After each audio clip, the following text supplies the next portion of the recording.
D'un côté, la résistance qui tient. Ce matin, un navire de transport de troupes russes a été touché par un missile au port de Berdiansk. De l'autre, la peur de l'escalade. S'appuyant sur ces images, les Ukrainiens accusent les Russes d'avoir utilisé une bombe au phosphore cette nuit près de Kiev. Après un mois de guerre, où en est-on? Les troupes russes ont mis seulement 3 jours pour arriver aux abords des grandes villes frontalières. Puis tout a ralenti.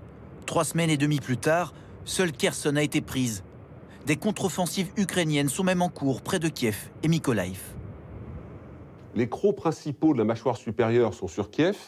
Les crocs de la mâchoire inférieure sont autour de Mykolaiv et Odessa. Mais l'ours russe n'arrive pas à avaler. En fait, depuis le départ, la mâchoire militaire russe, elle est sous-dimensionnée. Des trous dans la raquette, des problèmes de morale de troupes, des problèmes de logistique, des approvisionnements défaillants. La résistance ukrainienne a également surpris tout le monde. Notamment grâce aux armes livrées par l'Occident, comme ces lanceurs de missiles anti-tanks. Faciles à utiliser, ils ont causé de lourds dégâts. Les Ukrainiens ont adapté leur tactique à leurs moyens. Typiquement, c'est un drone qui suit ce véhicule militaire russe, ce qui permet aux Ukrainiens qui sont un petit peu plus loin de s'y préparer. Et donc là, on voit maintenant les Ukrainiens qui préparent leur système anti-tank. Ils sont cachés dans les bois, ils sont cachés derrière des poteaux. Ils ont en fait emmené les Russes dans une guérilla urbaine. Une armée, elle est faite pour être confrontée à une autre armée régulière et elle ne s'attend pas à avoir des tireurs embusqués derrière chaque arbre ou derrière chaque fenêtre. Par exemple, pour prendre une ville, on estime qu'il faut 5 fois plus d'assaillants que de défenseurs.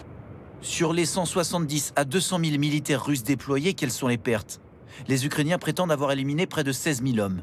L'OTAN estime que 7 à 15 000 soldats ont été tués, 40 000 hommes hors d'état de combattre en comptant les blessés. Impossible d'avoir un chiffre exact, mais pour beaucoup d'experts, les pertes sont importantes. 10 000 pertes, c'est ce qui aujourd'hui semble le plus crédible. Et avec ce taux de perte, le point culminant de l'offensive russe est progressivement atteint, ce qui implique enlisement. Côté ukrainien, il y a 2 semaines, les États-Unis parlaient de 2 à 4 000 militaires tués. Personne ne veut communiquer. Seule certitude, parmi les civils, 10 millions de personnes ont fui selon l'ONU. Un enfant sur 2 a dû quitter sa maison.